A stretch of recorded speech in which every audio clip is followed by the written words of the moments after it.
Hello friends, कैसे हो आप लोग। देखिए आज का हमारा टॉपिक क्या है। आज का हमारा टॉपिक है ईवीएस के एनसीईआरटी के प्रीवियस ईयर के क्वेश्चन को देखेंगे। ठीक है, जो आपके अभी 2023 में आपके एग्जाम खत्म हुए, जो आपके 2022 में एग्जाम चालू हुए थे और फेब 2023 में आपके एग्जाम खत्म हुए हैं, वही आपके क्वेश्चन मैंने ले रखे हैं। बहुत ही मोस्ट इंपॉर्टेंट क्वेश्चन है। आपको पता है सीटेट का रामबाण ट्रिक क्या है। सीटेट का रामबाण ट्रिक आपका है क्या है, प्रीवियस ईयर के क्वेश्चन पेपर। अगर आप प्रीवियस ईयर का क्वेश्चन पेपर सोल्व कर लेते हो तो आपके 130 प्लस से भी ज़्यादा नंबर, अगर आप रेगुलर ही करते हो। ठीक है, अगर आप ये सोच चलते हो कि आज हमें क्या है 150 क्वेश्चन हमें सोल्व करने हैं, 300 क्वेश्चन हमें सीडीपी का, 300 ईवीएस का, 300 मैथ का, 300 इंग्लिश का, 300 हिंदी का, इन सारा हमें क्या है हमें सोल्व करने हैं 150। अगर रोज एक सेट आप सोल्व करते हो ना, तब भी क्या है आपके 130। अगर आप कंटेंट नहीं भी पढ़ रहे हो ना, तो थोड़ा बहुत पढ़ रहे हो, बस जैसे मैराथन क्लास देख लोगे तो क्या है तभी आपके क्या हो जाएंगे 130 प्लस नंबर आ जाएंगे। बस क्या है आपको बिल्कुल रेगुलरली जो काम करना है रेगुलरली करना है बस। ठीक है, चलिए देखते हैं। जो मैंने क्वेश्चन लिए हैं बहुत ही इंपॉर्टेंट है, क्योंकि आपके क्या है प्रीवियस ईयर के क्वेश्चन पेपर है। आपको भी पता है जो हमारे प्रीवियस ईयर के क्वेश्चन पेपर होते हैं वो हमारे सीटेट के लिए नहीं है, कोई सा भी आप एग्जाम उठा के देख लो, हर एक एग्जाम के लिए हमारे प्रीवियस ईयर के क्वेश्चन बहुत इंपॉर्टेंट होते हैं। ये हर एक एग्जाम के लिए क्या होता है, रामबाण ट्रिक होता है आपके प्रीवियस ईयर के क्वेश्चन पेपर। इसलिए हमें क्या होता है, हमें कितना भी हमें पढ़ लेना, कितना भी हम पढ़ ले, लेकिन हमें प्रीवियस ईयर के क्वेश्चन लगाने पड़ते हैं, इसलिए हमें लगाना है। चलिए, अब आपको तो ऐसा तो है नहीं कि अब आपको क्या है प्रैक्टिस करना है कंप्यूटर पे, क्योंकि आपको कंप्यूटर, अब तो आपका ऑफलाइन एग्जाम हो गया है, तो आपको क्या है कॉपी पेन लेके आपको ऐसे सॉल्व करना है बस। चलिए देखिए, हमारा पहला क्वेश्चन क्या है। पहला क्वेश्चन हमारा, बगुला भैंस पर बैठता है क्योंकि, बताइए। जब मैंने आपकी ईवीएस की थ्योरी करवाई थी बगुला और भैंस का, तो मैंने क्या बताया था, मैंने आपका एक टॉपिक करवाया था परजीवी और सहजीवी। क्या करवाया था मैंने, परजीवी और सहजीवी। यहाँ मैं लिखती हूँ, ठीक है, क्या करवाया था मैंने, परजीवी और सहजीवी। ठीक है,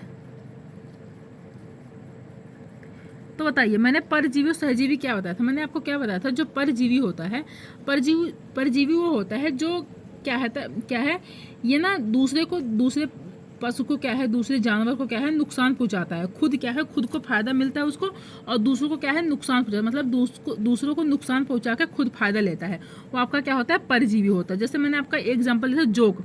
ठीक है, जो आपकी जोक होती है, जोक जो है वो क्या है, वो आपकी परजीवी है। क्यों? क्योंकि अगर वो किसी के, अगर जोक चिपक जाएगी, जैसे आप लोग के चिपक गई, किसी जानवर की भी जोक चिपक जाएगी, तो क्या है उसका खून चूसेगी। जब खून चूसेगी तो क्या है, जो दूसरे जानवर को जिसके चिपकेगी, जिसका खून चूसेगी जोक, तो क्या है उसको नुकसान पहुंच रहा है। ठीक है, उसको नुकसान पहुंच रहा है, लेकिन जोक को क्या है, जोक को फायदा मिल रहा है। तो इसमें ये होता है परजीवी में, जो खुद को हमें क्या है, खुद को उसको फायदा मिलता है, पर दूसरे इंसान को क्या है, दूसरे जानवर को, दूसरे पशु पक्षी को क्या है, उसको क्या मिल रहा है, नुकसान मिल रहा है, तो वो क्या होता है, परजीवी होता है। जैसे आपकी जुएं हो गई, जो आपके बाल में जुएं रहती हैं, तो आपको भी पता है जुएं क्या है, आपके बालों में रहती हैं, तो आपके क्या है खून चूसती हैं, तो आपको नुकसान हो रहा है ना, पर जुएं को क्या है फायदा हो रहा है। क्या है, जुएं हमारे क्या है, हमारे सर में अपना घर बना लेती हैं, तो वो क्या है परजीवी होता है।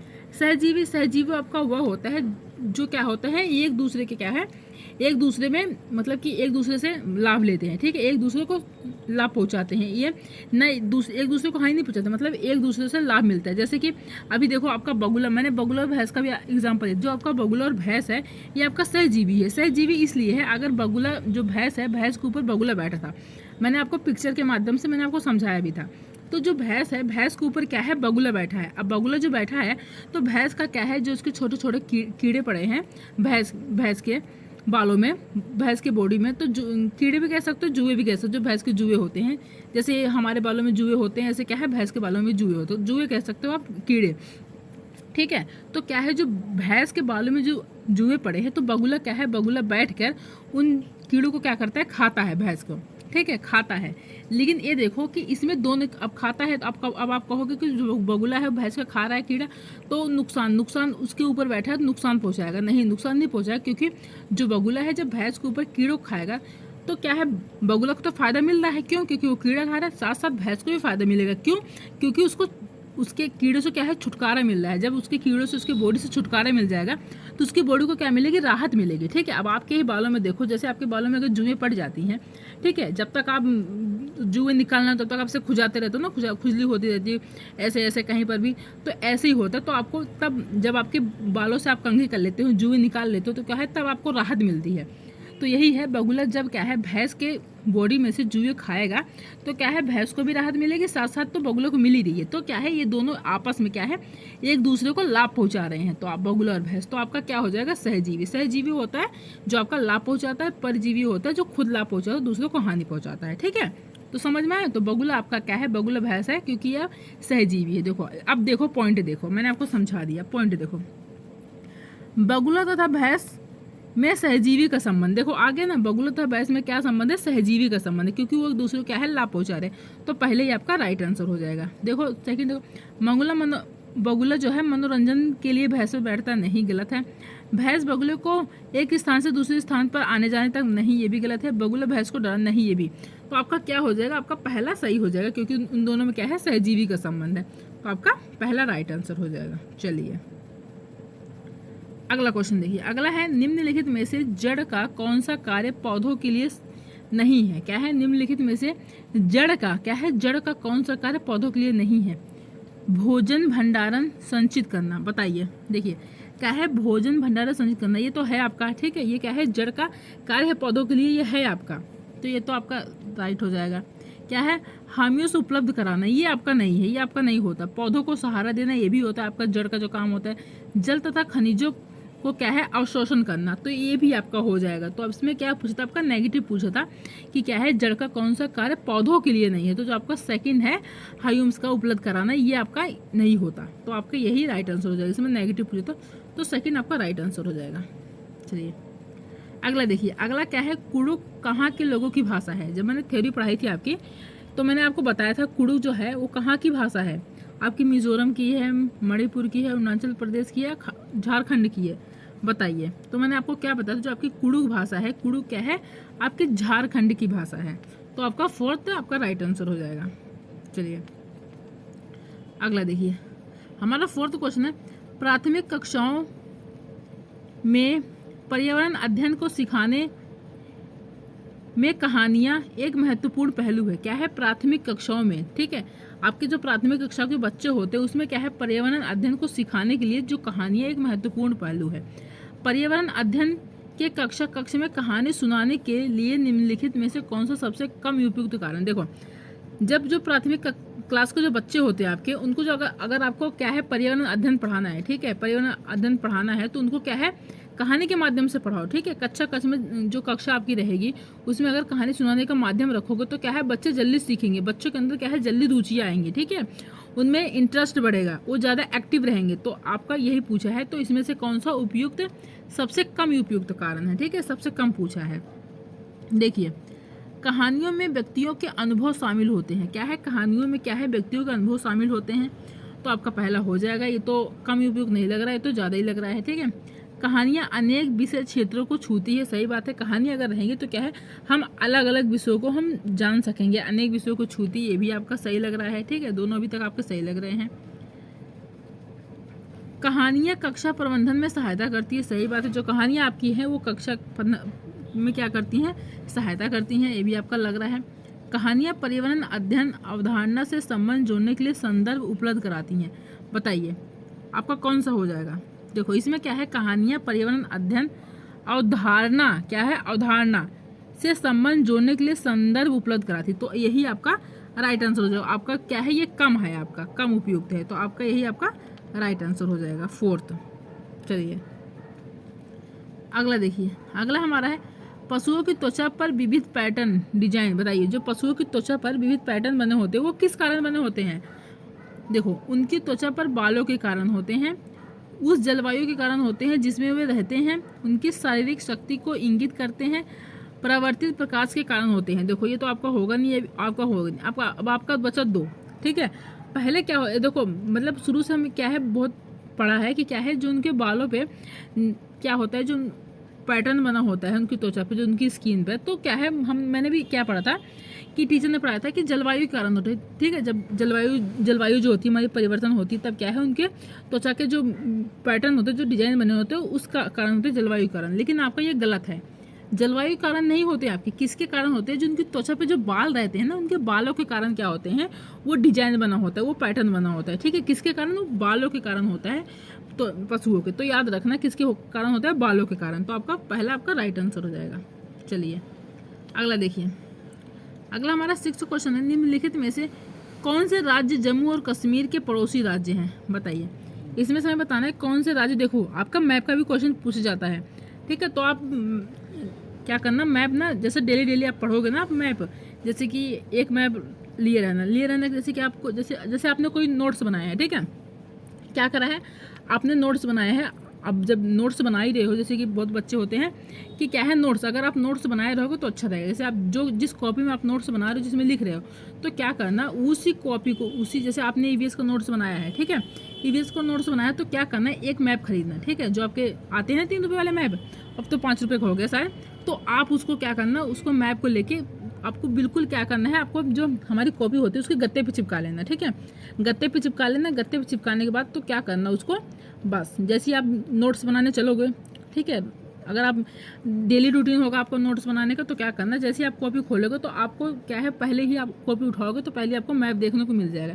तुरंत क्या करना, बस 10 मिनट उसको पढ़ लेना, बस। ऐसे अगर आप 1 महीने भी करोगे, क्या है, आपके पूरे मैप याद हो जाएंगे। तो आपके जो मैप के आते हैं क्वेश्चन 1-2 नंबर का, तो उसमें आपके मैप के सारे सही हो जाएंगे। पूछ लिया जाता है कि कौन सा राज्य किस राज्य के पास है, ठीक है, पड़ोसी राज्य कौन से है, कौन से अरब सागर के पास है, कौन कौन से राज्य, ठीक है, कौन से प्रशांत महासागर के पास, ऐसे ऐसे आपके पूछ लिया जाता है। तो आपको क्या करना है, आपको ऐसे मैप अगर याद कर लोगे, अगर पहले ही चिपकाए रहोगे, तो आपको जो डेली क्या है 10 मिनट आप पढ़ लोगे तो आपको याद रहेगा, ठीक है। देखो इसमें पूछा है निम्नलिखित में से कौन से राज्य जम्मू और कश्मीर के पड़ोसी राज्य हैं? क्या है, पड़ोसी राज्य बताने हैं, ठीक है, किसके, जम्मू और कश्मीर के। तो देखिए आपके कौन कौन से हैं, उत्तराखंड, राजस्थान, नहीं ये नहीं है आपका, हिमाचल प्रदेश, उत्तराखंड है, नहीं है, हिमाचल प्रदेश और पंजाब। अब जब देखो पड़ोसी जो जम्मू कश्मीर के पड़ोसी राज्य क्या है, आप वहीं पर देखोगे तो आपको क्या दिखेगा, जो हिमाचल प्रदेश और पंजाब है, ये आपके क्या है, पास उनके पड़ोसी राज्य हैं, उनके पास ही आपको देखने को मिलेगा। क्या है उधर की साइड कि आपके हिमाचल प्रदेश और पंजाब, यही क्या है, आपके पड़ोसी राज्य हैं। तो यही क्या हो जाएगा, आपका राइट आंसर 3rd हो जाएगा। हिमाचल प्रदेश, उत्तर प्रदेश नहीं, हिमाचल प्रदेश और पंजाब, यही आपका राइट आंसर हो जाएगा 3rd। चलिए अगला देखिए, जो व्यक्ति जंगल में कम से कम 25 वर्षों से रह रहे हैं, उनका उस जंगल भूमि पर और उसमें पैदा होने वाली वस्तुओं पर अधिकार है। यह जनादेश किसके द्वारा दिया गया है? बताइए। जो व्यक्ति जंगल में कम से कम कितने सालों से, मैंने आपको टॉपिक पढ़ा था, कम से कम क्या है, अगर वो 25 सालों से रह रहे हैं तो उनको क्या है, सरकार ने अधिकार दे दिया है कि उस जगह पे कुछ भी पैदा कर सकते हैं, कुछ भी उगा सकते हैं, उन्हें रोकने टोकने वाला कोई नहीं है। वो वहाँ पर जितने मर्जी चाहे वहाँ रह सकते हैं, उन्हें वहाँ पर कोई नहीं निकालेगा, ठीक है।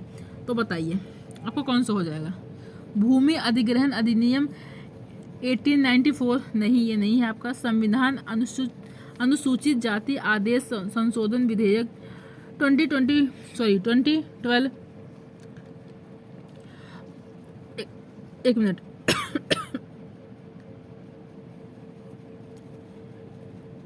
भारतीय जंगल अधिनियम 1927, जंगल अधिकार अधिनियम, ये बताइए आपको कौन सा हो जाएगा चारों में से।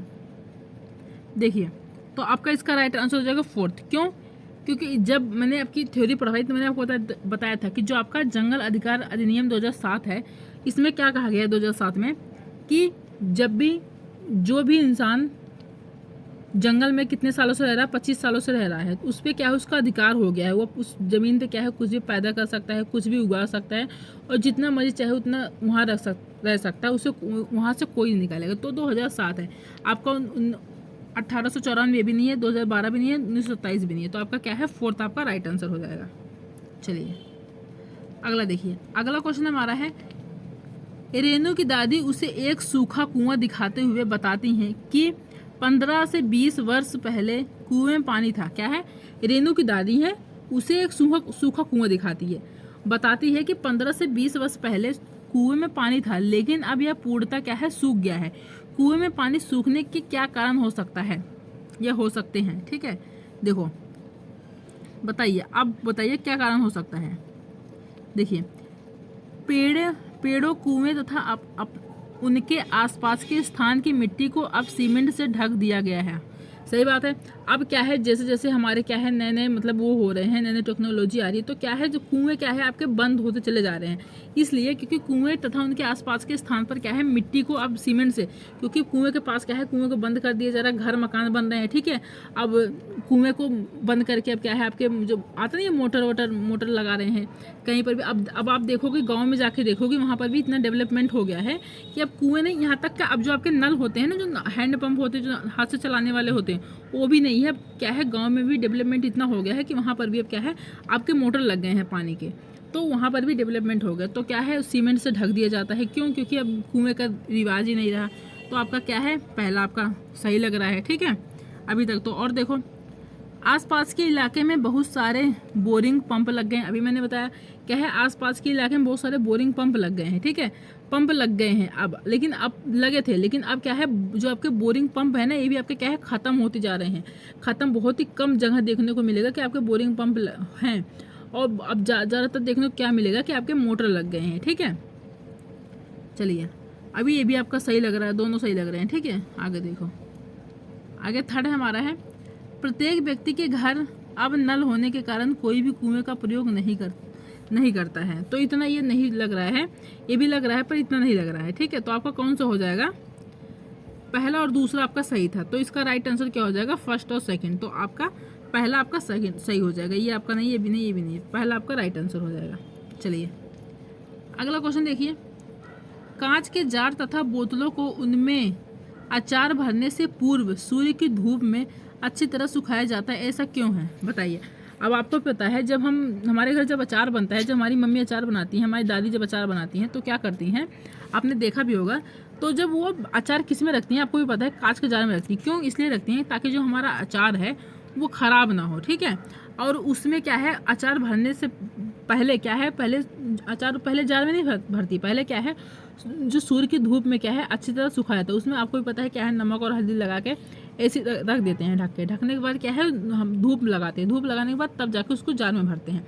तो यह ऐसा क्यों किया जाता है, उनके तापमान में वृद्धि करने के लिए, बताइए। वृद्धि करने के लिए नहीं, ये गलत है। उनमें से धूल को हटाने के लिए नहीं, ये भी गलत है। नमी को पूर्णतः हटाने के लिए, सही बात है। क्या है नमी, जो आपके अचार में क्या है नमी रह जाती है जो आपकी, ताकि अगर पहले उसको क्या है धूप में नहीं सुखाएंगे, ऐसे क्या है उसको काट के उसको मसाला लगा के ऐसे बना देंगे, तो आपका जो अचार रहेगा ना वो जल्दी खराब हो जाएगा। क्यों? क्योंकि उसमें नमी रहेगी, नमी तो आपकी हटेगी नहीं अचार में से, ठीक है, आपके अचार में से नमी हटेगी नहीं, तो क्या है आपका अचार जल्दी खराब हो जाएगा। तो जल्दी ख़राब हो जाएगा, इसलिए क्या है उसकी नमी को हटाने के लिए, जो उसकी नमी मतलब क्या होता है, जो मतलब अचार होता है ना जिसमें थोड़े थोड़े पानी निकलते हैं, नमी थोड़े थोड़े पानी उसमें निकलने लगते हैं, तो वही क्या है आपका धूप में सुखाने से वो नमी जो थोड़े थोड़े पानी निकलते हैं वो क्या है हट जाते हैं। तो आपका यही राइट आंसर हो जाएगा थर्ड। अचार को स्वादिष्ट नहीं, ये भी नहीं होगा, क्या है नमी को पूर्णतः हटाने के लिए क्या है उसको धूप में सुखाया जाता है। तो आपका थर्ड राइट आंसर हो जाएगा। चलिए अगला क्वेश्चन देखिए, कक्षा 5 आ के शिक्षक एक सवाल देते हैं। क्या है, कक्षा 5 आ के शिक्षक एक सवाल देते हैं, पेड़ों के 5 लाभ लिखिए। क्या है, पेड़ों के 5 लाभ लिखिए। जो मतलब कक्षा के क्या है 5वीं क्लास के जो टीचर हैं क्या है बच्चों के एक सवाल देते हैं, तो क्या कहते हैं कि पेड़ों के 5 लाभ लिखिए, कि पेड़ों के क्या 5 क्या क्या लाभ हैं। जबकि कक्षा 5 बा के शिक्षक निम्न सवाल देते हैं। क्या है, आ कक्षा के शिक्षक जो एक क्लास के होते हैं वो क्या देते हैं, पेड़ों के 5 लाभ लिखने देते हैं, लेकिन जो बी क्लास के होते हैं वो शिक्षक क्या देते हैं, अलग अलग निम्न सवाल देते हैं। मतलब अलग, क्या होगा अगर धरती पर कोई पेड़ ना हो। उन्होंने क्या बोला, क्या होगा अगर धरती पर कोई पेड़ ना हो। इन सवालों की प्रकृति कैसी है बताइए, इन सवालों की प्रकृति कैसी है आप बताइए। बंद अंत वाला अभिसारी और मुक्त अंत वाला अपसारी है, बताइए। क्या आपका है बंद, जो आपका बंद अंत वाला है अभिसारी है, और मुक्त अंत वाला अपसारी है। आपका राइट आंसर नहीं, गलत हो जाएगा। मुक्त अंत वाला अभिसारी है और बंद अंत वाला अपसारी है, ठीक है। इसमें क्या है, इसमें क्या पूछा था, मुक्त अंत वाला अभिसारी और बंद अंत वाला अपसारी, यही आपका क्या हो जाएगा राइट आंसर हो जाएगा। इसमें क्या बताया था कि क्वेश्चन में कि जो क्या है पेड़ों के 5 लाभ लिखिए, तो बच्चे लिख लेंगे, और क्या है क्या होगा धरती पर कोई पेड़ ना हो। तो इसमें प्रकृति कैसी है, यही आपका राइट आंसर हो जाएगा बी। क्यों, मुक्त अंत वाला अभिसारी है। जो आपके मुक्त अंत वाले होते हैं अभिसारी होते हैं, और बंद वाले अंत वाले क्या है आपके अभिसारी हो जाएंगे, ठीक है। मुक्त अंत वाला अपसारी है और बंद अंत वाला अभिसारी है। गलत है, ये भी गलत है। आपका सेकंड आपका राइट आंसर हो जाएगा। चलिए अगला देखते हैं। अगला हमारा है चिराव नाच कहाँ के लोग करते हैं? बताइए, चिराव डांस होता है आपका कहाँ के लोग करते हैं? झारखंड, मिजोरम, मणिपुर या मेघालय? बताइए कौन से लोग करते हैं आपके चिराव डांस? तो देखिए जो आपके मिजोरम के लोग हैं, ये लोग आपके क्या करते हैं? चिराव डांस करते हैं मिजोरम के लोग। तो सेकंड आपका राइट आंसर हो जाएगा। चलिए अगला क्वेश्चन देखिए, तमिलनाडु के निकटवर्ती राज्य कौन कौन से हैं? ठीक है, अब देखो ऐसे क्वेश्चन आपके फिर आ गए हैं मैप से। बताइए तमिलनाडु के निकटवर्ती राज्य, आंध्र प्रदेश, उड़ीसा, कर्नाटक। अगर आप जैसे कि मैप अगर याद कर लोगे ना, तो अब जैसे आपके एग्जाम में आता है कि तमिलनाडु, फिर आप कहोगे हाँ तमिलनाडु यहाँ पर है, इसके बगल में ये है, इसके बगल में ये है, तो इसको पास क्या है, तो आप क्या है तुरंत आप उसका आंसर दे दोगे। आप कहोगे ना जैसे कि तमिलनाडु के पास कौन कौन सा पड़ जाएगा, जैसे कि आपका आंध्र प्रदेश पड़ता है, और कौन सा पड़ता है उधर आंध्र प्रदेश पड़ता है, उधर साइड में केरल भी पड़ता है, कर्नाटक भी पड़ता है। ऐसे ऐसे आपके देश पड़ते हैं, ठीक है, सॉरी राज्य पड़ते हैं। तो जैसे आप याद कर ले तो आपको आपके माइंड में क्या है आ जाएगा, हाँ ये पड़ता है। तो तमिलनाडु के निकटवर्ती राज्य बताइए, आंध्र प्रदेश, उड़ीसा, कर्नाटक नहीं, आपका नहीं है। केरल, आंध्र प्रदेश, महाराष्ट्र ये आपका है, उसके पास पड़ता है? नहीं, ये भी नहीं पड़ता। कर्नाटक, छत्तीसगढ़, केरल ये आपके पड़ते हैं? नहीं, ये भी नहीं पड़ता। हाँ ये आपका पड़ता है आंध्र प्रदेश, केरल और कर्नाटक। जो आपका आंध्र प्रदेश और केरल कर्नाटक है, यही आपका क्या है तमिलनाडु के पास पड़ता है। ठीक है, तो आपका यही राइट आंसर हो जाएगा फोर्थ। चलिए अगला क्वेश्चन देखिए। अगला हमारा है, निम्नलिखित में से कौन सा कथन आकलन प्रक्रियाओं के बारे में सबसे कम उपयुक्त है? क्या है? सबसे कम उपयुक्त हमें बताना है। ठीक है, कौन सा आकलन प्रक्रियाओं के बारे में सबसे कम उपयुक्त है? देखो, बच्चों को निजी विवरण और व्यक्तित्व पृष्ठपोषण मतलब फीडबैक देना वांछनीय अभ्यास है। बताइए आपको इसमें क्या बताना है? सबसे कम उपयुक्त बताना है। ठीक है, तीन आपके क्या हैं? तीन आपके सबसे ज़्यादा उपयुक्त होंगे और सबसे कम उपयुक्त हमें इसमें ढूंढना है। चलिए पहला हमारा क्या है? बच्चों को निजी विवरण और व्यक्तिगत पृष्ठपोषण मतलब फीडबैक देना वांछनीय अभ्यास है। बच्चों को निजी, ठीक है। अब और देखते हैं, वैसे तो ये लग नहीं रहा ज़्यादा, ठीक है, कम ही लग रहा है, लेकिन और देखते हैं। चलो इसको 50-50 मांग चलते हैं। ठीक है, 50-50 मान के चलते हैं कि हाँ थोड़ा सा सही होगा, 50 मान के चलते हैं कम होगा। ठीक है, अभी 50 और देख लेते हैं, क्या पता इससे अच्छा। देखो, सीखने के संकेतकों और उप संकेतकों की सूची क्या है? सूची बनाना, रिपोर्टिंग को अधिक विस्तृत बनाना। ठीक है, क्या है? सीखने के संकेतकों और उप संकेतकों की सूची बनाना, रिपोर्टिंग को अधिक विस्तृत करना। ठीक है, विस्तृत करना, विस्तृत बनाना। तो आपका ये आपका पॉजिटिव लग रहा है, मतलब ज़्यादा आपका उपयुक्त लग रहा है। ठीक है, आपका ये हो जाएगा। ठीक, अच्छा और बहुत अच्छा जैसी टिप्पणियाँ बच्चे सीखने के बारे में एक समझ प्रदान करती है। हाँ, और क्या, ये भी आपका लग रहा है। ठीक है, कोई बच्चा अगर सीखेगा ठीक, अच्छा, बहुत अच्छा, ऐसी टिप्पणियाँ बच्चे बनाएगा। ठीक है, समझ अपनी उसमें विकसित करेगा, तो आपका ये लग रहा है। ठीक है, ज़्यादा। बच्चे को पोर्टफोलियो में केवल उनके सबसे बेहतर कार्य ना हो के सभी तरह के कार्य होने चाहिए। सही बात है, इसमें अब आप कहोगे केवल आया है, नहीं, पहले आपको देखा क्या मैंने आपको कल ही बताया, जब आपको CDP का करवाई थी टॉपिक, तो मैं आपको क्या बता रही थी, जब भी आपको केवल देखने को मिलेगा कहीं पर भी, लेकिन हमें क्या है, तुरंत हमें नहीं उसका आंसर देना है। क्या हमें पहले पूरा पढ़ना है। देखो, बच्चे को पोर्टफोलियो में केवल, अब इतने बच्चे ने पढ़ लिया, अच्छा केवल आ गया, अरे तो नेगेटिव वर्ड है, चलो काटो इसको, केवल आ गया। नहीं, इसमें क्या है, पॉजिटिव वर्ड छिपा हुआ है। बच्चे के केवल उनके सबसे बेहतर क्या है में केवल उनके सबसे बेहतर कार्य ना हो, क्या है, केवल वाला सबसे बेहतर कार्य ना हो, सभी तरह के कार्य होने चाहिए पोर्टफोलियो में आपके। तो आपका ये भी आपका ज़्यादा बेहतर लग रहा है। ठीक है, आपके तीनों ज़्यादा बेहतर लग रहे हैं, पर फर्स्ट वाला आपका ज़्यादा बेहतर मुझे नहीं लगा। ठीक है, तो आपका पहले ही आपका कम उपयुक्त लग रहा है, पहले ही आपका राइट आंसर हो जाएगा। चलिए अगला देखते हैं। अगला हमारा 14 क्वेश्चन है, पर्यावरण अध्ययन की अंतः विषयी प्राकृतिक पर्यावरणीय मुद्दों को द्वारा संबोधित करती है। बताइए कौन सा हो जाएगा? देखिए, विज्ञान और सामाजिक विज्ञान की विषय या वस्तु के प्रयोग और पद्धति। क्या है इसमें, क्या पूछा है? पर्यावरण अध्ययन की अंतः विषयी प्राकृतिक पर्यावरणीय मुद्दों को द्वारा संबोधित करती है। क्या है? संबोधित करती है, बताना है। विज्ञान और सामाजिक विज्ञान की विषय या वस्तु के प्रयोग और पद्धति, ये आपका नहीं है, आपका नहीं होगा, ठीक है। सामाजिक विज्ञान और पर्यावरण शिक्षा को विषय वस्तु और पद्धति के प्रयोग, ये भी आपका नहीं है। विज्ञान की विषय वस्तु और पद्धति के प्रयोग, ये भी नहीं है। विज्ञान, सामाजिक विज्ञान और पर्यावरण शिक्षा की विषय वस्तु और पद्धति के प्रयोग, हाँ यही आपका हो जाएगा। इसमें क्या है, आपका सारा आ गया, विज्ञान आ गया, सामाजिक विज्ञान और पर्यावरण, तीनों आपका आ गया, ठीक है। तो यही आपका हो जाएगा राइट आंसर। इसमें क्या आया था, विज्ञान, सामाजिक विज्ञान नहीं, यही आपका फोर्थ आपका राइट आंसर होगा। आपका विज्ञान भी आ गया, सामाजिक विज्ञान, पर्यावरण शिक्षा की विषय वस्तु और पद्धति के प्रयोग होने चाहिए, ठीक है। तो आपका फोर्थ आपका राइट आंसर हो जाएगा।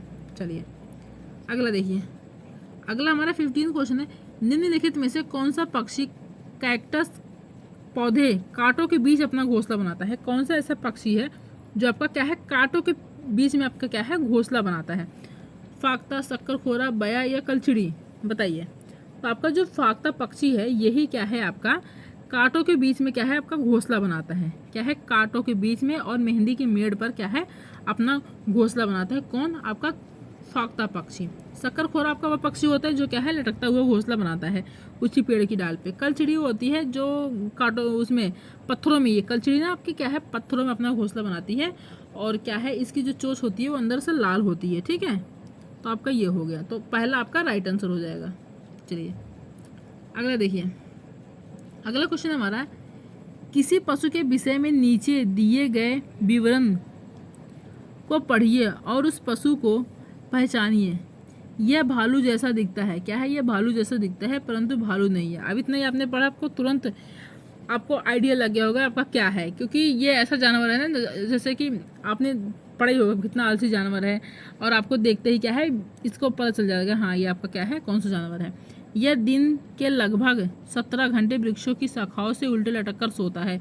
यह जिस वृक्ष पर रहता है उसी की पत्तियां खाकर यह लगभग 40 वर्षों तक जीता है। उसी पत्तियां खाता रहता है उसी, और कितने वर्ष तक जीता है? आपका 40 वर्ष। आपका क्या है, स्लोथ है। आपको मुझे पता था, इसका आंसर आपको पहले से ही पता था, ठीक है। तो आपका कौन सा है, आपका स्लोथ है। लंगूर आपका है नहीं, चिंपैंजी आपका है नहीं, पैंडा आपका है नहीं। तो आपका जो स्लोथ है ये क्या है, कितना आलसी, आपको भी पता है कितना आलसी जानवर है, कि ये क्या है, ये सिर्फ 8 पेड़ों पर ही रहता है। पूरे 40 वर्षों में क्या है, सिर्फ 8 पेड़ों पर घूमता रहता है। और कितना घंटे सोता है, 17 घंटे सोता है। और भी कैसे सोता है, अब मैं तो इतनी हैरान हूँ कि क्या है कि आपके 17 घंटे लटक कर सोता है, ठीक है। ऐसे लटक के, पेड़ों से लटक के पता नहीं कैसे सो जाता है, ठीक है। अगर आपको बोला जाए कि आप बैठे बैठे 1 घंटे सो लो, आप बैठे बैठे सो लोगे? हाँ, बहुत से लोग सो लेंगे, हैबिट होगी। जैसे बहुत से लोग, आपको भी पता है, जब ट्रेन में सफ़र करने जाते हैं, जैसे वैसा वाला सीट होता है, तो वो लोग सो जाते हैं, ठीक है, बैठे बैठे। पर उनकी वो होती है क्या है, लेकिन ऐसे हम बैठ के अगर हम 1-2 घंटे सोना कहें सोने को, तो मैं तो आधे घंटे भी ना सो पाऊँ बैठ के, ठीक है। तो ये क्या है, आपका कितना जीनियस क्या है वो आपका जानवर है कि 17 घंटे क्या है, पेड़ से उल्टे लटक कर सो जाता है, आपका स्लोथ। चलिए अगला क्वेश्चन देखते हैं। अगला देखिए, अगला है, निम्नलिखित में से कौन सा कथन प्राथमिक स्तर पर ईवीएस पढ़ाने का उद्देश्य नहीं है? क्या पूछा है, आपका नेगेटिव पूछा है।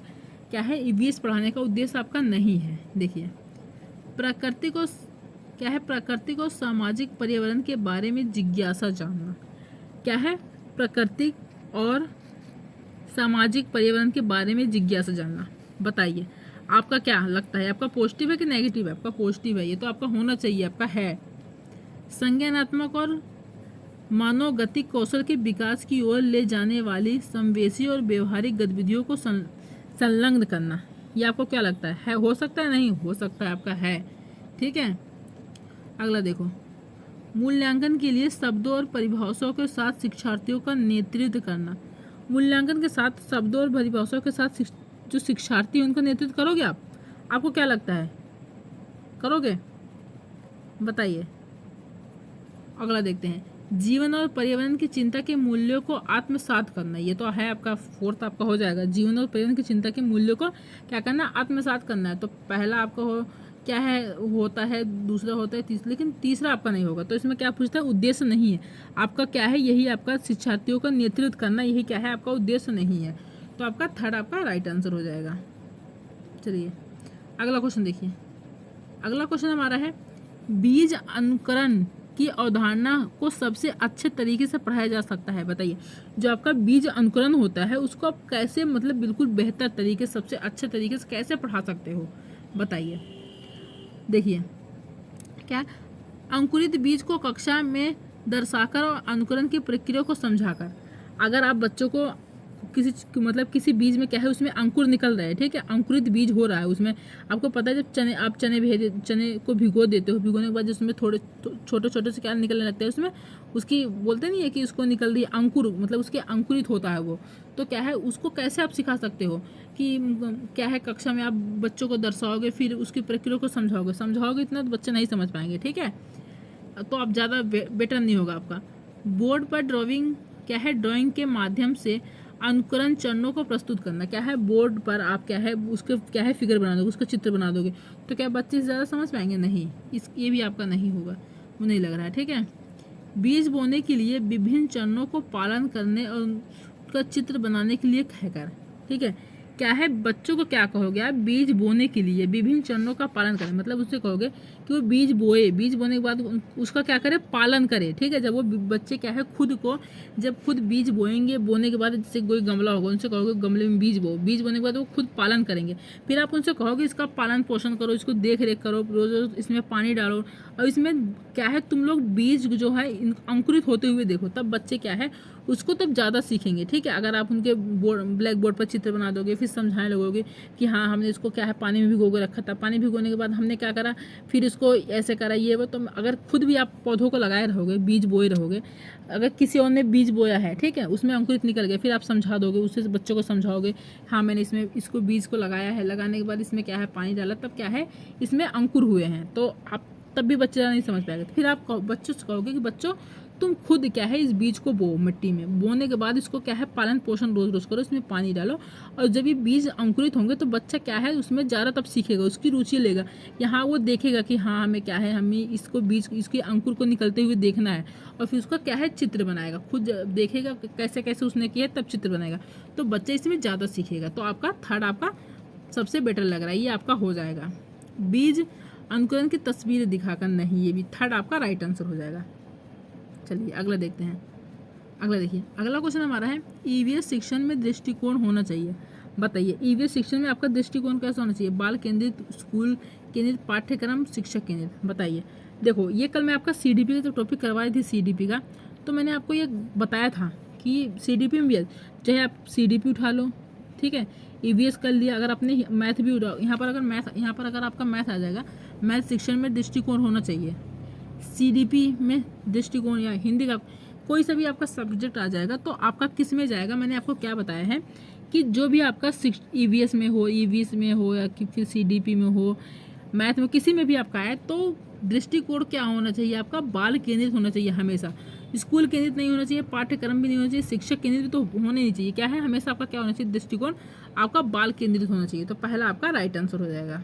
चलिए अगला क्वेश्चन हमारा है ठंडा रेगिस्तान किस प्रदेश को कहा जाता है? जो आपका ठंडा कोल्ड डेजर्ट है आपको किस प्रदेश को कहा जाता है? राजस्थान, लद्दाख, जम्मू कश्मीर, हिमाचल प्रदेश। बताइए। तो आपको हिमाचल प्रदेश को कहा नहीं जाएगा, राजस्थान को कहा नहीं जाएगा, जम्मू कश्मीर को, आपको लद्दाख को, जो आपका लद्दाख है उसको क्या कहते हैं? ठंडा रेगिस्तान कहते हैं। तो सेकंड आपका राइट आंसर हो जाएगा।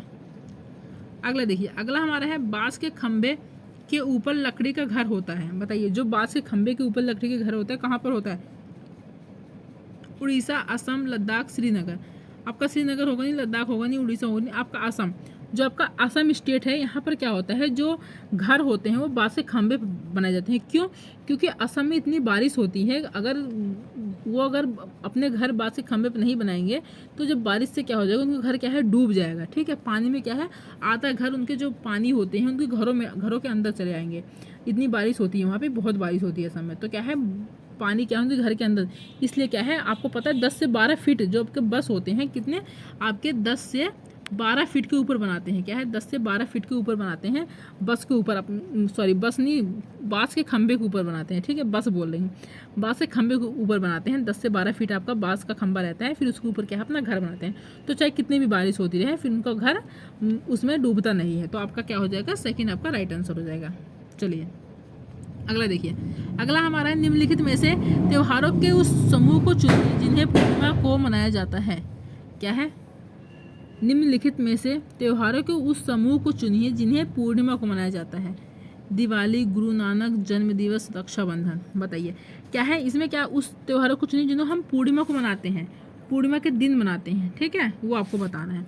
तो आपका दिवाली, गुरु नानक जन्म दिवस, रक्षाबंधन नहीं, आपको ये नहीं, ये आपका नहीं होगा। होली, महाशिवरात्रि, बुद्ध जयंती, ये भी आपका नहीं होगा। होली, रक्षाबंधन, गुरु नानक जन्म दिवस, हाँ यही आपका क्या हो जाएगा? राइट आंसर हो जाएगा। जो आपका होली होता है, रक्षाबंधन होता है, गुरु नानक होता है, जन्म दिवस, यही क्या है? यही आपका कहाँ मनाया जाता है? कब? पूर्णिमा के मनाया जाता है, ठीक है। यही आपके 3-4 त्यौहार हैं। तो आपका सेकंड आपका थर्ड आपका राइट आंसर हो जाएगा। दिवाली, महाशिवरात्रि, गुरु नहीं, ये भी नहीं होगा। होली आपका है, रक्षाबंधन है, गुरु नानक जन्म दिवस, ये क्या है? आपके पूर्णिमा को मनाया जाता है। चलिए अगला देखते हैं। अगला क्वेश्चन देखिए, अगला क्वेश्चन है निम्नलिखित में से किस राज्य में the Jim Corbett national park स्थित है? बताइए वो आपका कौन सा स्टेट है जिसमें क्या है? जिम कॉर्बेट नेशनल पार्क स्थित है। राजस्थान, उत्तराखंड, पश्चिम बंगाल, मध्य प्रदेश। बताइए आपका कौन सा स्टेट है? तो देखिए राजस्थान होगा नहीं, पश्चिम बंगाल होगा नहीं, मध्य प्रदेश, आपका उत्तराखंड। उत्तराखंड में क्या है? जिम कॉर्बेट नेशनल पार्क किसमें है? आपका उत्तराखंड में है। तो आपका सेकंड आपका राइट आंसर हो जाएगा। अगला क्वेश्चन देखिए, निम्नलिखित में से कौन सा वर्तमान पर्यावरण अध्ययन पाठ्यक्रम के 6 मुख्य थीमों में से एक नहीं है? क्या है? निम्नलिखित में कौन सा वर्तमान क्या है? वर्तमान पर्यावरण अध्ययन पाठ्यक्रम के 6 मुख्य थीमों में से नहीं है। भोजन, आवास, आपको भोजन भी है आपका पाठ्यक्रम के 6 मुख्य थीमों में से, आपका आवास भी है, दोनों है ये। तो हम चीज़ें कैसे बनाते हैं ये भी है। काम और खेल, काम और खेल नहीं है आपका, ठीक है। 6 थीमों में से आपका मुख्य आपका काम और खेल नहीं है। तो आपका फोर्थ आपका क्या हो जाएगा? राइट आंसर हो जाएगा, डी आपका सही हो जाएगा। चलिए अगला क्वेश्चन है, अगला देखिए, निम्नलिखित में से कौन सा पर्यावरण अध्ययन के संबंध में सच नहीं है? क्या है? निम्नलिखित में से कौन सा पर्यावरण अध्ययन के संबंध में सच नहीं है? पर्यावरण अध्ययन की प्रकृति एकीकृत होती है। क्या है? क्या है? सच नहीं है, हमें नहीं बताना, नेगेटिव का बताना है। क्वेश्चन ध्यान देना। क्या है? पर्यावरण अध्ययन की प्रकृति एकीकृत है। हाँ, जो हमारा पर्यावरण की प्रकृति एकीकृत है, आपको याद रखना है कि जो पर्यावरण की प्रकृति होती है क्या होती है? आपकी एकीकृत होती है। तो आप पहला आपका सही है, मतलब इसका आंसर नहीं होगा आपका, पॉजिटिव है ये। पर्यावरण अध्ययन बाल केंद्रित के अध्ययन है। हाँ सही बात है, अभी मैंने इसको क्वेश्चन आया था कि जो पर्यावरण का अध्ययन है क्या है? बाल केंद्रित अध्ययन है। आपका शिक्षक केंद्रित, पाठ्यक्रम केंद्रित, जहाँ पर भी मिलेगा आपको गलत काटना है। क्या है? बाल केंद्रित अध्ययन है आपका, ये भी आपका सही है, ठीक है। अगला देखो, अगला हमारा है पर्यावरण अध्ययन बच्चों को अपने परिवेश को खोजने का अवसर देते हैं। हाँ सही बात है, जो आपका पर्यावरण अध्ययन होता है बच्चों को अपने परिवेश को खोजने का अवसर देता है, ये भी आपका पॉजिटिव है। पर्यावरण अध्ययन वर्णनों और परिभाषाओं पर बल देता है, नहीं। पर्यावरण अध्ययन जो है आपका वर्णनों और परिभाषाओं पर आपका बल नहीं देता है, ठीक है। तो यही आपका फोर्थ आपका राइट आंसर हो जाएगा, डी, ठीक है। चलिए अगला क्वेश्चन देखिए, अगला क्वेश्चन है प्राथमिक स्तर पर मूल्यांकन में शामिल होना चाहिए। क्या है? प्राथमिक स्तर पर मूल्यांकन में शामिल होना चाहिए शिक्षार्थियों और अभिभावकों के साथ निरंतर और असंरचित शिक्षक अवलोकन। बताइए कौन सा हो जाएगा? क्या है इसमें? क्या पूछता है? प्राथमिक स्तर पर मूल्यांकन में शामिल होना चाहिए, तो आपको बताना है कौन शामिल। शिक्षकों और अभिभावकों के साथ निरंतर और असंरचित शिक्षक अवलोकन, ये आपको क्या लगता है होना चाहिए? नहीं, आपका नहीं होना चाहिए, आपका यही पहले ही आपका सही हो जाएगा। लेकिन और देखते हैं, प्रत्येक सप्ताह किए गए औपचारिक परीक्षण और खेल शामिल होने चाहिए। क्या है? जो आपने प्रत्येक सप्ताह किए हैं उसमें क्या है? प्रत्येक सप्ताह किए गए औपचारिक परीक्षण और खेल शामिल होने चाहिए। उसमें क्या होना चाहिए? जो आपने प्रत्येक सप्ताह किए हैं परीक्षण और खेल, ये आपका क्या होना चाहिए? शामिल होना चाहिए। तो आपका ये हो जाएगा। वर्ष के अंत में अर्धवार्षिक और वार्षिक परीक्षा है। क्या है? वर्ष के अंत में और वार्षिक परीक्षा है, ठीक है। ये आपका नहीं होना चाहिए, ठीक है। अच्छा हाँ, इसमें क्या है? पॉजिटिव पूछा है आपका। क्या पूछा आपका? पॉजिटिव पूछा है, सॉरी नेगेटिव मैं पढ़ रही थी, सॉरी। तो आपका ये जो क्या है पूछा, प्रत्येक सप्ताह के लिए औपचारिक परीक्षण खेल शामिल होना चाहिए, नहीं गलत है। वर्ष के अंत में अर्धवार्षिक और वार्षिक परीक्षाएं, नहीं ये भी गलत है। पास या फेल के रूप में युवा शिक्षार्थियों को मूल्यांकित करने के लिए हर हफ्ते गृह कार्य और कक्षा कार्य, नहीं हर हफ्ते गृह कार्य दोगे और कक्षा कार्य दोगे, ये भी नहीं आपका सही है। तो पहला आपका क्या हो जाएगा, सही हो जाएगा। इसमें क्या है, शिक्षार्थियों और अभिभावकों के साथ निरंतर और असंदिग्ध शिक्षक अवलोकन, हाँ सही बात है। क्या है, शिक्षार्थी और जो अभिभावक है, जो शिक्षार्थी के क्या अभिभावक उनके साथ क्या है, निरंतर आपको क्या करना है, असंरचित शिक्षक अवलोकन करना चाहिए। ठीक है, तो पहले ही क्या हो जाएगा आपका, यही आपका मूल्यांकन में शामिल होना चाहिए। ठीक है, तो पहला आपका राइट आंसर हो जाएगा। चलिए अगला क्वेश्चन देखिए। अगला क्वेश्चन हमारा है, देखिए, मानचित्र को पढ़ाने के लिए आवश्यक कौशल में शामिल है, बताइए मानचित्र को पढ़ाने के लिए आवश्यक कौशल में क्या शामिल है। उत्कृष्ट ड्राइंग और पेंटिंग कौशल ये शामिल है, नहीं। एक ग्लोव की गणना और रेखाओं की स्थिति का उपयोग करने की क्षमता ये शामिल है, नहीं ये भी नहीं शामिल है आपका। अर्थपूर्ण क्षमता और निर्माण के लिए उत्कृष्ट संचार क्षमता ये शामिल है आपका, नहीं। स्थान, दूरी और दिशाओं की सापेक्ष स्थिति को समझने की क्षमता, ये आपका, यही आपका शामिल है। क्या है, मानचित्र को पढ़ाने के लिए क्या है, क्या आवश्यक कौशल हैं आपके। तो जो मानचित्र का आपका आएगा तो आपको क्या करना है, जो स्थान होती है, दूरी और दिशाओं की सापेक्ष स्थिति को क्या है, समझने की क्षमता होनी चाहिए। ठीक है, तो इसको शामिल किया गया है कौशल में। ठीक है, तो फोर्थ आपका सही हो जाएगा। चलिए अगला देखिए। अगला हमारा है, असाइनमेंट के बारे में निम्नलिखित में से कौन सा कथन सही है। क्या है, असाइनमेंट के बारे में कौन सा सही है। विविधता और अभ्यास कराने के लिए असाइनमेंट को हर दिन गृह कार्य के बाद कक्षा कार्य के रूप में दिया जाना चाहिए। क्या है आपका इसका, कि जो आपका विविधता और अभ्यास कराने के लिए असाइनमेंट को हर दिन गृह कार्य के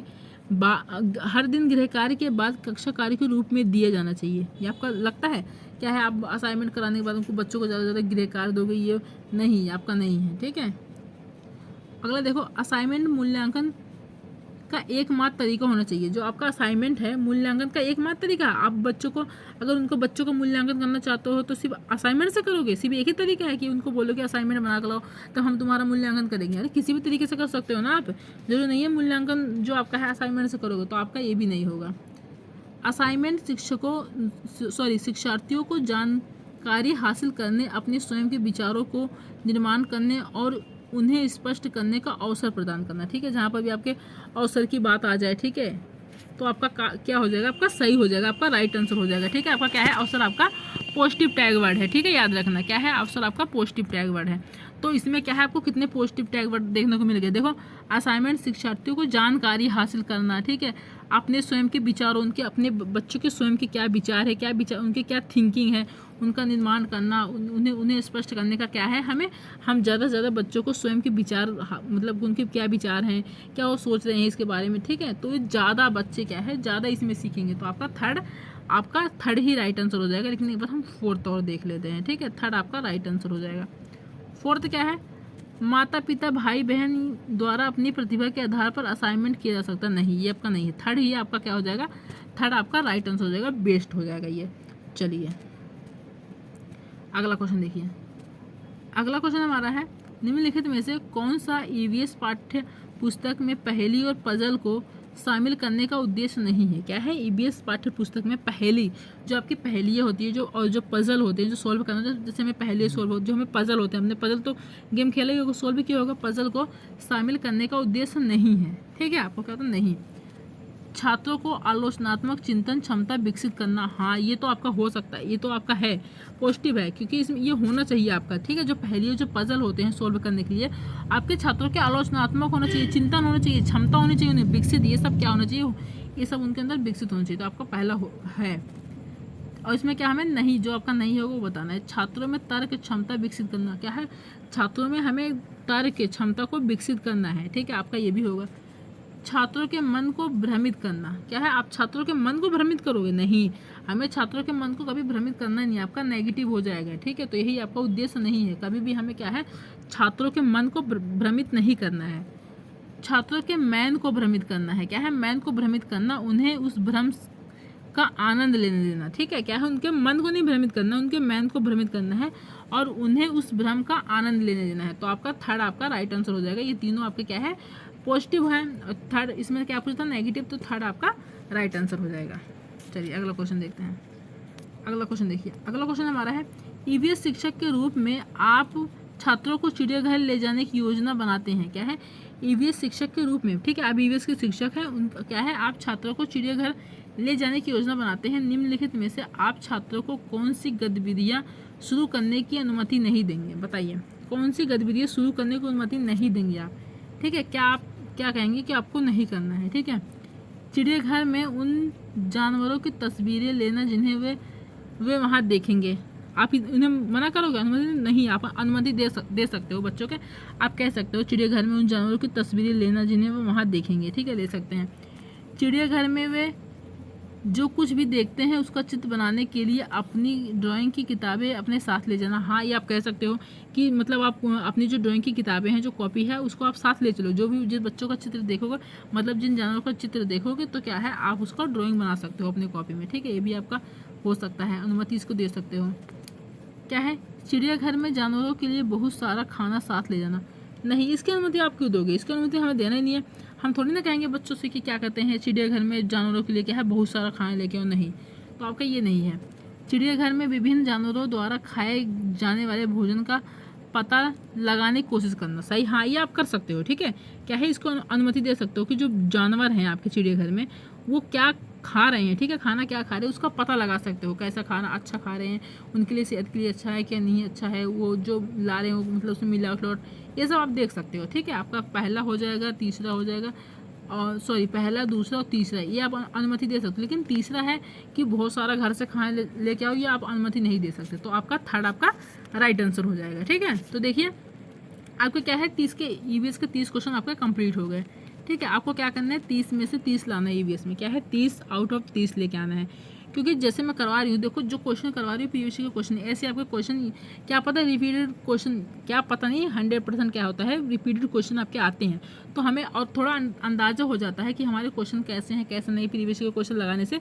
इसलिए आपको प्रीवियस के क्वेश्चन पेपर सोल्व करना है। तो कोई नहीं, अगर आपके पास नहीं है तो मैं आपको करवा ही रही हूँ, आप ऐसे करो, ठीक है। क्या लाना है आपको, जैसे कभी एक आध नंबर कट भी जाता है तब भी क्या है 29 नंबर टारगेट, क्या है टारगेट तो हमारा 30 आउट ऑफ 30 है, ठीक है। 30 में से 30 लाने हैं और पूरा कितना है 130 प्लस, पूरा कितना है 130 प्लस ज़्यादा लाना है, और एक आध नंबर कट जाता है कोई बात नहीं है, 29 से कम नहीं लाना, ठीक है। चलिए, तो आपकी 30 क्वेश्चन की वीडियो यहाँ पे कंप्लीट होती है।